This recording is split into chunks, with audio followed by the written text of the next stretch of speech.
Well, good evening and welcome to Tucker Carlson Tonight. President Trump announced this afternoon that the United States will be pulling out of the Paris Agreement. That's an international agreement intended to combat global warming by reducing greenhouse gas emissions. The United States will withdraw from the Paris Climate Accord. We're getting out. I was elected to represent the citizens of Pittsburgh, not Paris.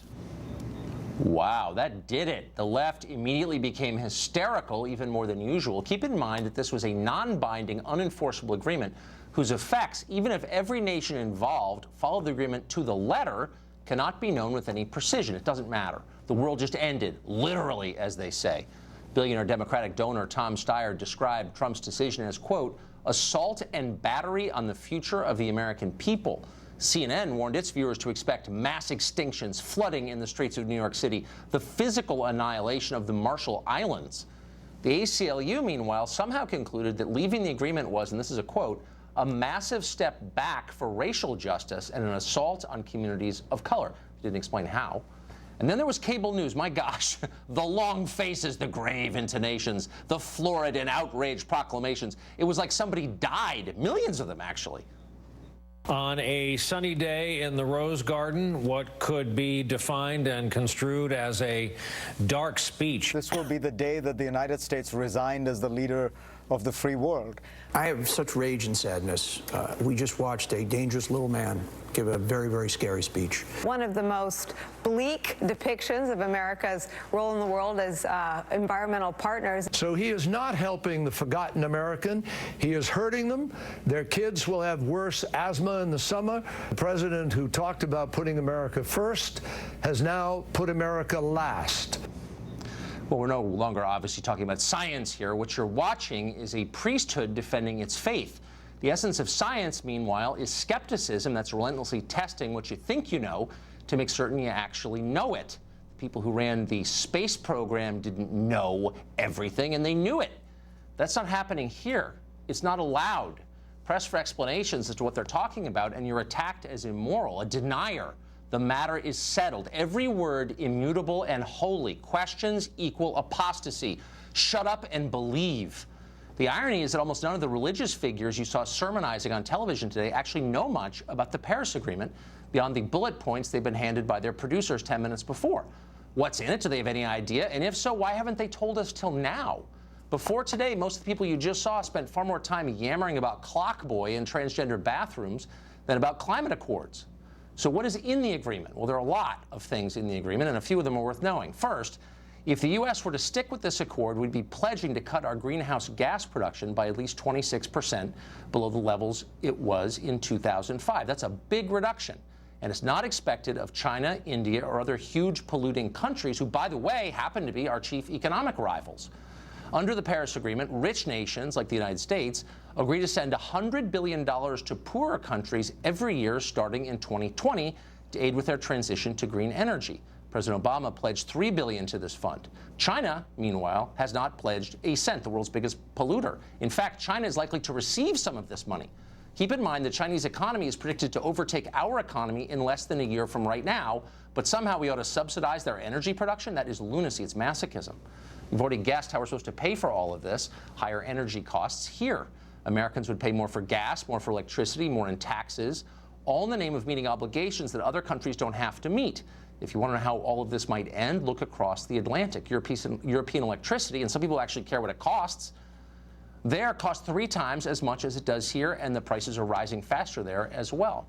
Despite all of this, even supporters of the agreement concede, the ones who actually know what's in it, there aren't many, that it won't come close to stopping global warming even if everyone abided by the terms.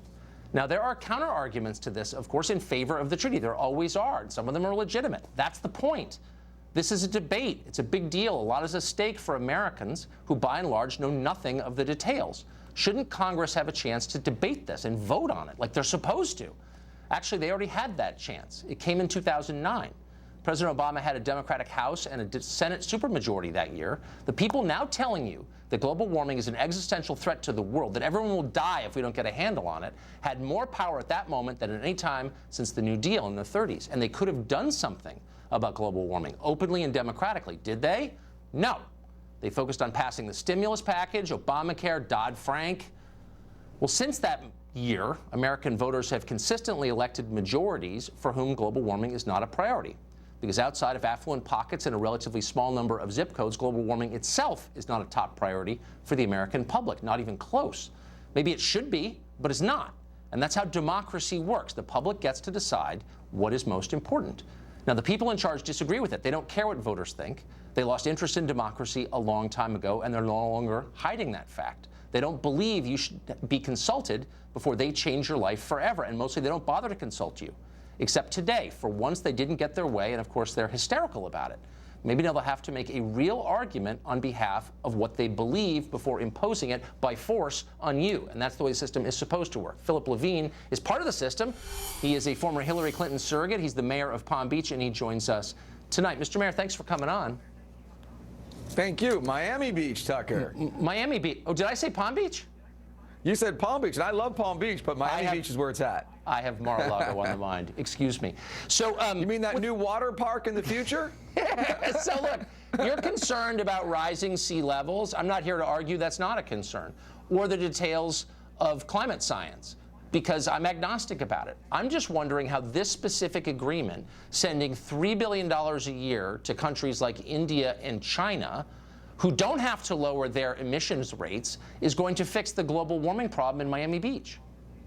Tucker, let me tell you what's going on in Miami Beach. When I became mayor, we have streets that are flooding during sunny days. The water levels have gone up dramatically. We, of course, moved forward to raise our roads, put in pumps, change our building codes. And it's not because we're so excited to have to do that, but we have to do it for survival of our city. And it's not just Miami Beach. It's coastal cities all over the world. Okay. Hey, Tucker, I heard what you had to say, but I got to tell you something. When the world's leading scientists are telling you this is what's going on, I mean, and some of the smartest minds in the world are telling you this is the reason why, at some point you have to listen.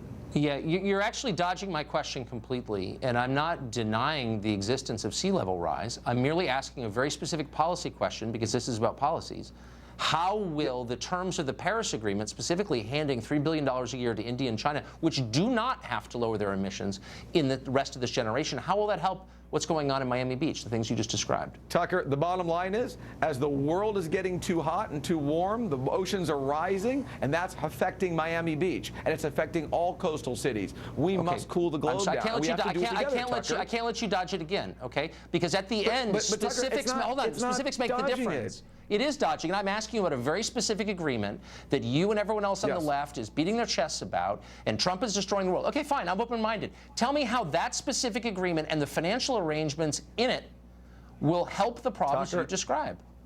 And I'm going to tell you why. First of all, I'm not the guy from the left, and the one thing I can tell you is this. I'm in that radical center. I call myself a radical centrist. And the bottom line is rising oceans aren't Republican and they're not Democrat. So what does an agreement do? An agreement puts the world together in an alignment, and says, we have a problem. Let's work together and solve the problem. I mean, Tucker, let's just say for the slight chance, what about for the slight chance, Tucker, all the world's scientists and some of these great minds, let's just say maybe they're right.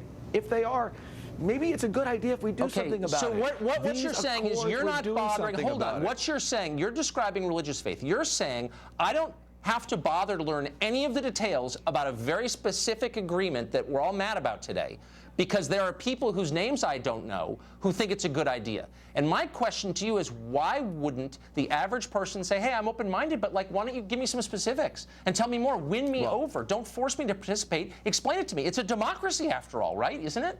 No question it's a democracy. And you know what? It's an American democracy. And truthfully, it's a world democracy. And as you can imagine, we used to be the leader in that free world democracy. And I think really today, I got to tell you, what Fareed Zakaria said, and I heard you say, it's kind of right. We gave up leadership. Man, I thought you guys believed in science. Why don't you give me some, why don't you tell me why allowing China to take a pass on reducing its greenhouse emissions for years is going to reduce global warming and its effects. I don't understand. What's the answer? But the fact of the matter is, think about it, Tucker. China signed this agreement. Europe signed it. India signed it. Everyone's in it together to make the globe a better place, to reduce these emissions. And I mean, come on. You're talking about going through. Is there a single person watching this show stupid enough to be convinced by what you are saying? I'm open-minded. I want you to convince me that the Paris Agreement is a good thing, will reduce global warming, and you're not even trying. Almost every mayor in America now has come together and say we're going to adhere to those protocols. Is that really your There's argument? no question. Other people are doing it, therefore it's a good idea? And we know, Tucker. Come Large on. groups of You know people it's have true. been in favor of some really crazy things over the years. Don't you owe your constituents, the public, the obligation of explaining in clear, simple terms specifically how the terms of this agreement will achieve the goal Tucker, you say they will? The terms are very clear. If you all come together and you reduce your greenhouse emissions and you lower the temperature of the world, that the waters will stop rising. That is a global agreement. But that's not what this agreement says. But No, that's not nothing's what it perfect. says. Of course it does, Tucker. But why does it goes? But it actually doesn't. And I sense I know more about it perhaps than you do. But just last question. You may be totally right, and I'm not denying that you are, because I'm not a denier. But if that's true, if reducing emissions will prevent the seas from rising, then why not require India and China and the world's other biggest polluters to do that? This agreement doesn't do that. And I believe the fact that Tucker, it does. It brings everybody together. But one thing I learned with the president's comments today, what he said about Pittsburgh, it's funny because the mayor of Pittsburgh is a friend of mine who doesn't agree with this, but what's incredible, I didn't realize that Ohio and Pittsburgh doesn't get affected by climate change. To me, it was an interesting thing. I just learned it. You're making me more nervous than I was when this segment began. But Mr. Mayor, I appreciate your coming on. It was game of you. Thank you, Tucker.